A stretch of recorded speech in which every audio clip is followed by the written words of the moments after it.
أعوذ بالله من الشيطان الرجيم بسم الله الرحمن الرحيم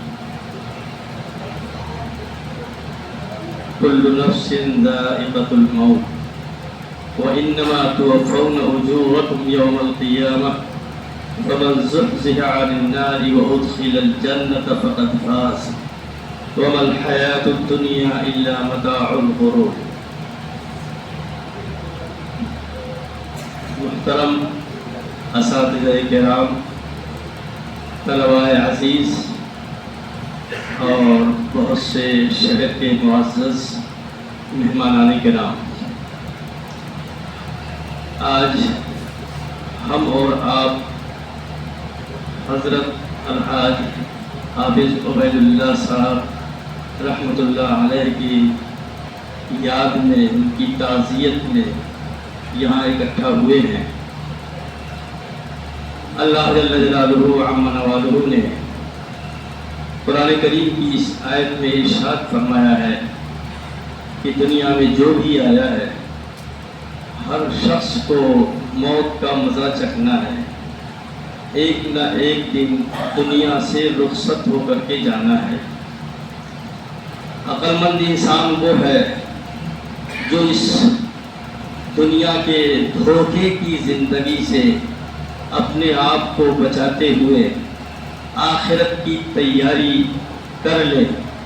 اور آخرت کی لامحدود ہمیشہ ہمیش کی زندگی کے لیے سامان مہیا کر لے۔ اصل عقل مند وہی ہے۔ وَإِنَّمَا تُوَفَّوْنَ أُجُورَكُمْ يَوْمَ الْقِيَامَةِ، دنیا میں جو کچھ اچھے اعمال کر لو گے تمہیں اس کا اچھا بدلہ ملے گا، اور اگر دنیا میں دھوکے میں پڑے رہے، دنیا ہی کو سب کچھ سمجھ کر دنیا ہی میں لگے رہے اور برے اعمال بد کرداریوں میں مبتلا رہے تو اس کا بھی بدلہ تمہیں آخرت میں ضرور ملے گا۔ جو شخص آخرت میں جہنم سے دور کر دیا گیا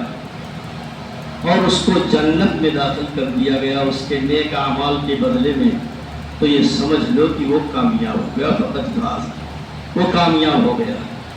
وَمَا الْحَيَاةُ الدُّنْيَا إِلَّا مَتَاعُ الْغُرُورِ، یہ دنیا کی زندگی ایک دھوکے کا سامان ہے، اس کے سوا کچھ نہیں ہے کہ آدمی پوری زندگی اسی میں لگا رہتا ہے، یہ سوچتے ہوئے کہ یہ مکان، یہ دکان، یہ بزنس، یہ تجارت، یہ جائیداد، یہ زمین، اور سوچتا ہے کہ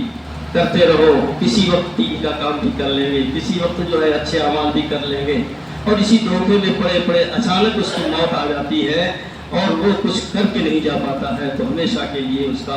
بہت بڑا خسارہ ہو جاتا ہے۔ پھر وہ کہتا ہے کہ میں تو واقعی دنیا کی زندگی جو دھوکے کی زندگی تھی اسی دھوکے میں پڑے رہے اور اچانک خدا کی طرف سے بلاوا آ گیا اور دنیا سے رخصت ہو جانا پڑا۔ اس لیے کوئی بھی دنیا سے جب جاتا ہے تو یہ گویا اپنے پیچھے رہنے والوں کے لیے ایک بہت بڑا سبق چھوڑ کر کے جاتا ہے۔ اگر اس نے اچھے اعمال نہیں کیے تو یہ بھی دوسروں کے لیے ایک سبق ہے کہ دیکھو یہ اچھے اعمال کر کے نہیں گیا ہے، پتہ نہیں اس کے ساتھ آخرت میں کیا معاملہ ہوگا۔ اور اگر اس نے بہت اچھے اعمال کیے اور پوری زندگی اس نے جد و جہد اور مجاہدے کی زندگی گزاری اور آخرت کی تیاری کے لیے خوب اس نے اعمال کیے ہیں، تو یہ بھی دوسروں کے لیے ایک بہت بڑا سبق ہوتا ہے، پیچھے رہ جانے والوں کے لیے بہت بڑا سبق ہوتا ہے کہ دیکھو ایسی اچھی زندگی گزار کر جانے والوں کے لیے دنیا میں بھی عزت ہے اور آخرت میں انشاءاللہ عزت ضرور ملے گی۔ ہمارے حافظ صاحب جو آج رحمت اللہ علیہ ہو گئے، اس میں کوئی شبہ نہیں کہ میں اپنے زمانے طالب علمی میں جب یہاں تھا تب بھی ہم نے دیکھا، اور جب سے یہاں ملازم ہوا تب سے بھی حافظ صاحب سے سابقہ ہوتا رہا۔ وہ تقریباً ہر محاذ پر ان کا لوگوں سے تعلق تھا۔ مدرسے کی لائن سے وہ ایک مدرسے کے ذمہ دار اور محتمم رہے، اور کافی عرصے سے آج تک وہ محتمم رہے اور بڑی حسن خوبی کے ساتھ اس کو نبھاتے رہے، انجام دیتے رہے اور مدرسے کی ترقی کے لیے کوشاں رہے۔ حافظ صاحب کا تعلق بنیادی طور پر وہ دعوت و تبلیغ سے رہا، وہاں کی باقاعدہ شورا اکابر نے متعین کی اور اس شورا کے یہ ممبر رہے اور آج تک وہ رہے. اور الحمدللہ میں تو وہاں مرکز میں امام ہوں. میں نے ہمیشہ دیکھا کہ حافظ صاحب چاہے جتنے بیمار ہوں، جتنی پریشانیاں ہوں، اگر وہ آنے کے لائق ہیں تو جمعرات کے دن مشورے میں ضرور پہنچتے تھے. اگر خود سے نہیں آ سکتے تھے تو موٹر سائیکل کے ذریعے سے صاحبزادے ان کے لے جاتے تھے یا کسی اور سے کہتے تھے، جماعت کے ساتھی سے وہ لے کر کے آتے تھے، لیکن مشورے میں ضرور شریک ہوتے تھے کیونکہ مشورہ ہی سب سے زیادہ اہم ہوتا ہے. اس کے بعد اگر طبیعت میں جو ہے رغبت رہتی، بشاشت رہتی اور طبیعت صحیح رہتی تو باقاعدہ پورے پروگرام تک آخر تک شریک رہتے، اور نہیں تو مشورے میں شریک ہو کر کے واپس بھی ہو جاتے جب زیادہ طبیعت جو ہے ٹھیک نہیں رہتی تھی. تو جماعت کی لائن سے بہرائش کے لیے اور قرب و جوار مشرقی اضلاع کے لیے، بلکہ آپ یہ کہہ لیجئے کہ جو گورکھپور حلقہ ہے تقریباً 11 ضلع آتے ہیں، اس دن پورے حلقے کے لیے بہت ہی بنیادی اور مضبوط ترین آدمی تھے اور صاحب الرائے اور صاحب رائے تھے. وہ اپنی ایک مشورے میں ایک رائے رکھتے تھے اور اسی لیے بزرگوں کا حسن انتخاب تھا کہ ان کو شورا کے لیے منتخب کیا گیا تھا. یہ کوئی معمولی بات نہیں ہے. جماعت کی لائن میں یا کسی بھی لائن میں اگر کوئی کام کر رہا ہے تو اس میں بہت سے مشورے ایسے آتے ہیں جو بہت پیچیدہ کبھی کبھی ہوتے ہیں،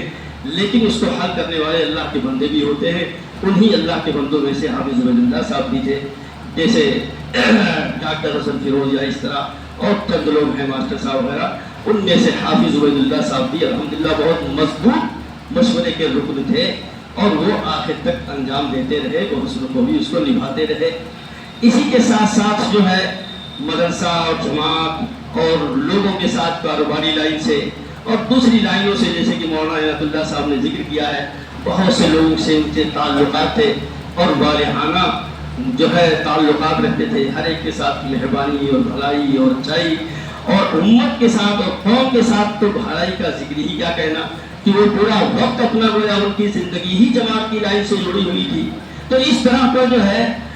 ماشاءاللہ الحمدللہ حافظ عبید اللہ صاحب رحمۃ اللہ علیہ لوگوں کو ہر ممکن فائدہ پہنچانے کی کوشش کرتے رہے. آج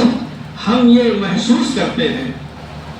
کہ جو قرآن کریم کی جو میں نے آیت پڑھی ہے اس میں یہ بات جو ذکر کی گئی ہے کہ آدمی ہر شخص کو مرنے کے بعد اس کے اعمال کا بدلہ ملے گا. میں امید کرتا ہوں کہ حافظ صاحب نے اپنی زندگی میں جو اچھے کارنامے کیے ہیں اور واقعی کیے ہیں سبھی اس کی شہادت دیتے ہیں تو انشاءاللہ اللہ تعالیٰ بہت اچھا انجام اور اچھا بدلہ آپ ضرور عطا فرمائیں گے. اور ہم دعا بھی کرتے ہیں کہ اللہ تعالیٰ ان کو ہر طرح سے آخرت کے اندر جنت الفردوس نصیب فرمائے اور پروت راحت نصیب فرمائے. قبر کے اندر ان کے نور، ان کی قبر کو منور فرما دے اور ہر طرح سے جو ہے جنت کی راحتیں اللہ تعالیٰ انہیں عطا فرمائے. یہ علامت ہوتی ہے آدمی کی کہ دنیا میں اگر وہ اچھائیوں کے ساتھ لگا رہا ہے تو یہ علامت ہے کہ اللہ تعالیٰ اس کے ساتھ بہتر ہی معاملہ فرمائیں گے. تو ہم امید یہی کرتے ہیں کہ چونکہ ان کی زندگی اچھائیوں میں، بھلائیوں میں، نیکیوں میں، دین کے کاموں میں اور انسانیت کی بھلائی میں ان کی زندگی گزری ہے تو اللہ تعالیٰ اس کی قدردانی فرماتے ہوئے انشاءاللہ ضرور ان کے ساتھ اچھا معاملہ فرمائیں گے. میری یہ خواہش بھی ہے کہ ہم سب کو حافظ صاحب کی زندگی سے سبق لینا چاہیے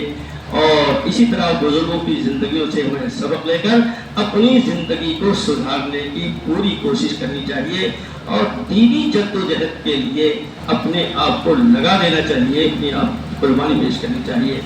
اللہ تعالیٰ ہم سب کو صبر جمیل عطا فرمائے اور خاص طور پہ ان کے جو پسماندگان ہیں، ان کے صاحبزادگان ہیں، ان کے بھائی ہیں، ان کے عزیز اقارب ہیں، اللہ تعالیٰ سب کو صبر جمیل عطا فرمائے اور ہر طرح سے اللہ تعالیٰ دنیا اور آخرت میں ان کو کامیابی نصیب فرمائے. وآخر دعوانا الحمدللہ.